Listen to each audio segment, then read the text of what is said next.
Greetings, welcome to Tifa's Tarot, and I hope you're doing well wherever you are in the world. And today we will not be doing any tarot. Today we are going to do an astrology series on Venus. So Venus is going into retrograde on March 1st of 2025, and it's a pretty significant thing. This happens about once every 18 months in a different sign, of course. But we're going to talk about this because it will undoubtedly affect our personal relationships. So it's just for information only. So just keep in mind if you're having difficulties getting along with people, or you're starting to see things with rose-colored glasses, or you're just having this trend where you're seeing a lot of people who you've been in relationships with from the past, like exes coming back into your life, this could all be part of this retrograde period, okay? Now, this is a collective thing. We're all going through this. So just keep in mind that you are not tripping, okay? When that ex is coming back and DMing you, it's part of the energy. This is just what's happening to people. It's not to say that it will happen, but these things are highly likely to happen in this period of time during a Venus retrograde period, all right? So let's first just talk a little bit about Venus, what it is. Looking into your birth chart is going to be super important to understand more about your Venus. I mean, if you are mediumly into astrology, you probably already know what your Venus sign is and what house that it's in.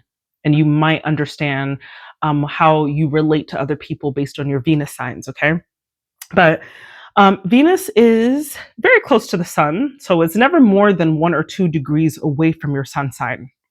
And it's ruled by our senses, right? Venus rules our senses. It's all the beautiful, tangible things that we are interested into. It rules romance, relationships, arts, creativity, aesthetics, even our money, right? In a lot of ways. And it's ruled by Libra and Taurus, right? So if we know about Libra, Libra is a very aesthetically pleasing, harmonizing, pleasant sign, right? And Taurus is associated with your material possessions, like our tangible physical world, so to speak. So they are ruled by both of those signs. And Venus plays a really big part in how we have our relationships. It talks to us about what we want in a connection. And really more importantly, like how we express ourselves when we are in love.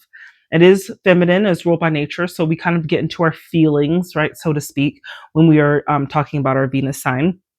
And let's see, it is, I feel that looking at just your sun sign and another person's sun sign when it comes to synastry and compatibility, like when you're trying to connect with a person, just keeping in mind that your sun sign only tells a very small sliver of what your connection could be.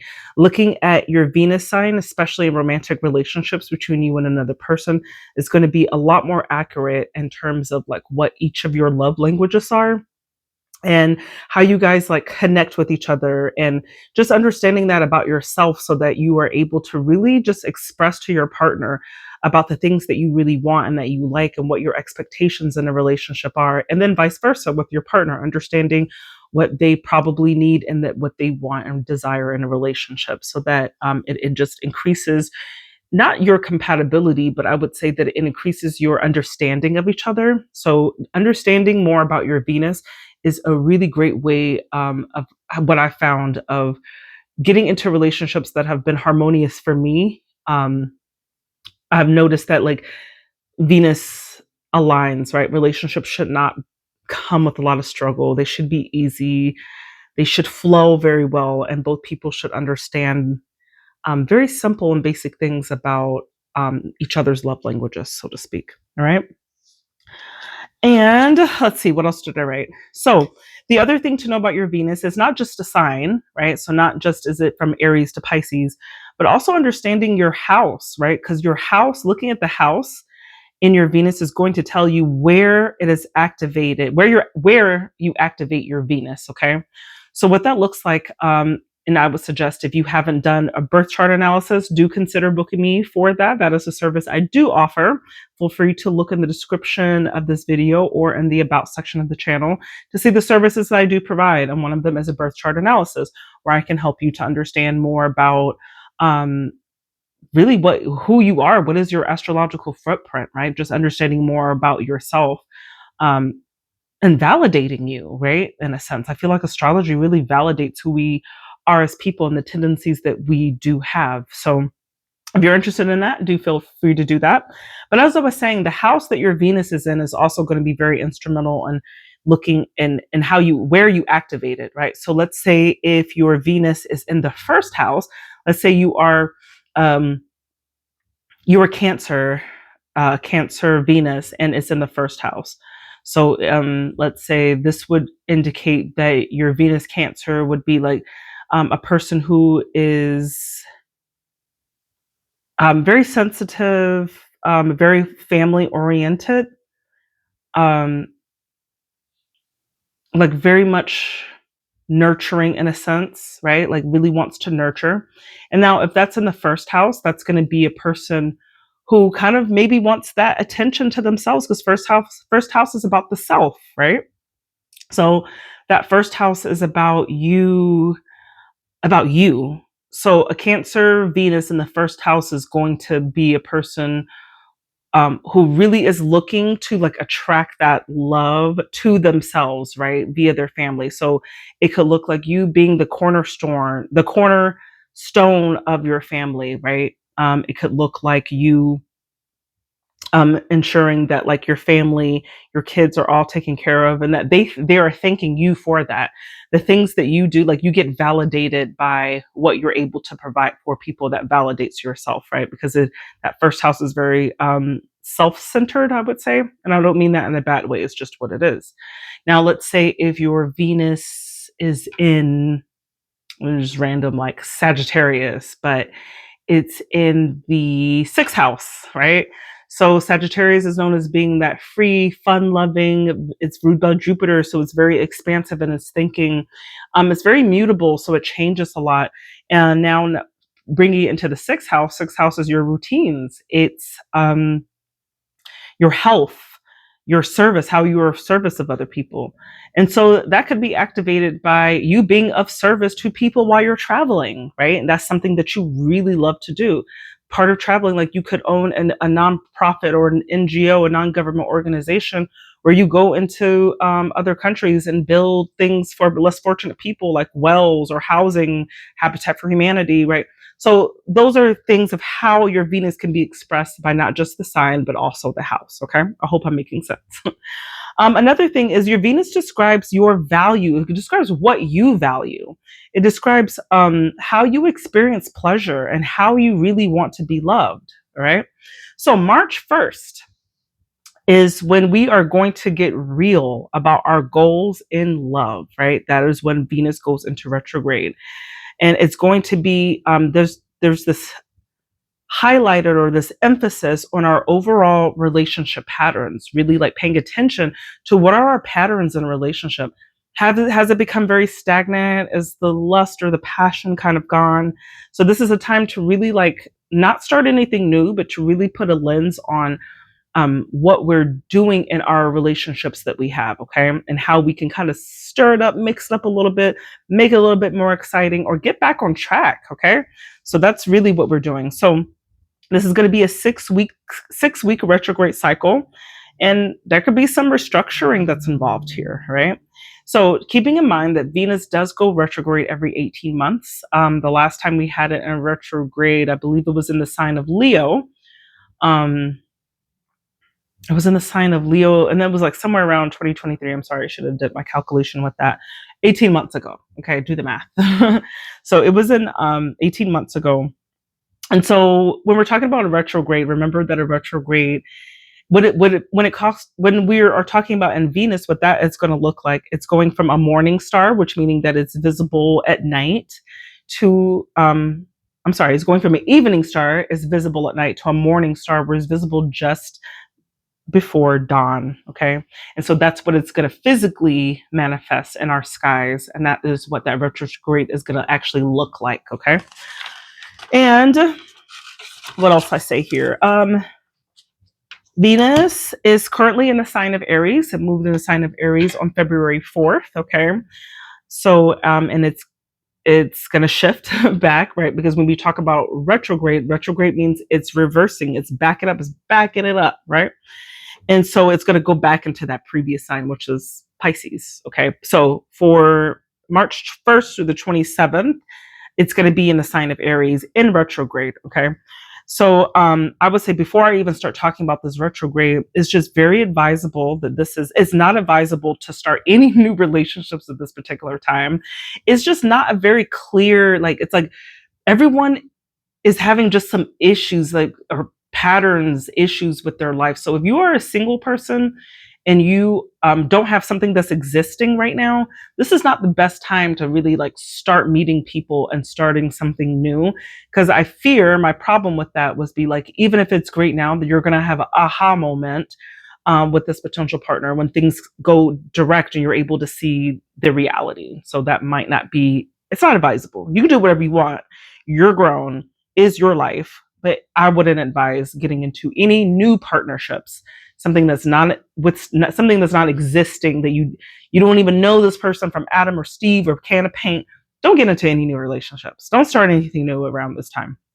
Um, it's really just a good time for looking at the relationships that you do hold dear and that are ongoing. Is looking at the progress of the relationship. Where is it going?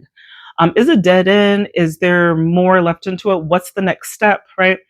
And it is also a time for really, because retrogrades, remember, are about going into the past. So it's also maybe you want to revisit. Maybe there's a connection that you really want to revisit. Maybe it's worth giving a shot this time around.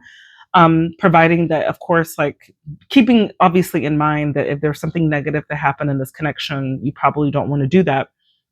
But it's very possible that something could ignite with a past connection, right? And that could really flourish from this time, right? So let's talk about Venus and Aries, because Venus is in Aries at this particular time, or I should say on March 1st, it's going to be in Aries. Well, it is in Aries right now because it started on February 4th, but it goes into retrograde on March 1st. So Venus in Aries is actually quite self-centered. It's a very aggressive place to have Venus in. So it could be, like I said, very self-centered. I would say at this particular time when it's in Aries, there could be tendencies for, if you're in a relationship that's ongoing, there could be like fights. You could have a lot of combative energy, a lot of like, well, I want to do this. It's my way or the highway. And I feel like a great way to combat this is to, first of all, be aware that this type of energy is present. Okay. Like checking it when you see it. And you can do this by attempting to go back into a honeymoon phase, maybe like revisit things that you guys used to do that you don't really do any longer. Really just trying to spend more quality time with each other, trying to strengthen the relationship, and just being careful of any unnecessary like fights that could kind of break the relationship, or just unnecessary rips that don't really need to happen. Okay. And just really try to remember why you started this connection with this person. So that's also something to think about. Like, think about the past. Like, why do you love this person? Why are you together with them? Why are you giving them? All we have in this world is our time and our health, right? That's all. Those are our actual riches of what we possess in this life, is our time and our health. Okay. So this is really looking into, why are you with this person? What do you remember that you love about this person? So trying to keep it in that, on that level, and not thinking so much about this current conflicts that you could be having with this particular person. Okay. So it's time to kind of like shift that. So just be very aware that that could be a very prevalent energy around this particular time. All right. It's also a time to really just reset, to evaluate, of course, as I said, about where this relationship is going. So it's going to shift into Pisces on March 27th, and it's going to stay there until April 12th when it goes direct. Okay. And it's going to continue in the sign of Pisces. Now with Pisces, Venus is actually exalted in Pisces. So it could be like, you could be feeling like around this period that your relationship is in this crazy bipolar energy where it's like you hate each other, you're fighting, and then the next thing you know, you love each other. And it could just be like this crazy cycle of like love and hate. Okay. Um, okay. So I'll say that first. And this is also a time, but remember that Venus does not only affect your relationships. It could affect, because it's ruled by Libra and Taurus, it could affect also like your sense of self-worth, your esteem, your aesthetics, right? Like how you feel about the way that you look, the way that you feel, how are you feeling inside of your body, like what your finances, your spending habits, right? So Venus in retrograde could affect all of those things. So it's important to not just look fundamentally at just your relationships, but also look at some other factors, right? That Venus also looks over, right? And that's all of those things that I mentioned. So, um, but remembering that Venus is exalted in Pisces. Venus loves to be in Pisces. And you just kind of have to be careful, I would say, in with this as well, because even though Venus is exalted there, because it does trigger this intuition of trust and just like this understanding of knowing like, okay, like this is a soul connection that I have with this person. I feel right. I feel at peace with this person. I feel like soul connections are going to be that. They're not going to be difficult. They're not going to be tumultuous. They're not going to be toxica, none of that ish. Okay. Soul connections are meant for you to learn things and for you to become like full and whole and to give you room to grow and to give that other person room to grow as well. But remember that when Venus is in Pisces, we have to be careful of really giving too much, really being the martyrs, so to speak. And being careful that if you are in a relationship where you know it's kind of messed up and that there's a lot of like toxic or negative traits in it, being careful that you could really get into a state where you are over explaining or overcompensating in the connection and making excuses about the feelings. So being careful that you don't make excuses of that, because when Venus does go into Pisces, you're just going to be like, no, it's all right. Like I'm telling you, like if he beat your ass like Monday through Friday, and then he start beating your ass even more because Venus is first going to be in Aries, and the ass whoopings get even worse. And then Venus goes into Pisces, and you're like, you know what? But he said he was sorry, and he bought me ice cream. No, that's not the relationship that you need to be in. It's not, you're not growing in that. It's toxic, it's detrimental to your mental and physical health. Get out of something like that. Okay. You're better than that. So, I don't know. That's what I got for you. I hope this was helpful to anyone who listened to this message in its entirety, and hope that gave you some insight so that you know Venus is in retrograde right now. You are not tripping. This is what is going on. So, paying close attention to like how we nurture our personal relationships with each other. And if you are in a connection, being very mindful that this energy is coming up. So, yeah, be careful. All right. So, my name is Tifa. I do tarot, but I also do astrology. And if you are interested in getting a birth chart analysis with me, I could tell you more about your life. Let me read you. Okay. I could read your life. I could read who you are as a person. So if you are interested in a service like that, it's greatly immense. There is like no monetary value to what it could add to your life. I feel like astrology can be very confirming to who we are as people and also who other people are. And it helps us to understand not just more about our soul path journeys, but also more about other people. So if you're interested in a service like that, do feel free to contact me. My information and my services are in my Calendly, which is in the About section of the channel. Anyway, guys, I am going to be doing a Venus love reading, Venus retrograde love reading for this particular period too. So watch out for that. Anyway, hope this was helpful. Please do comment, like, and subscribe for additional content. Bye.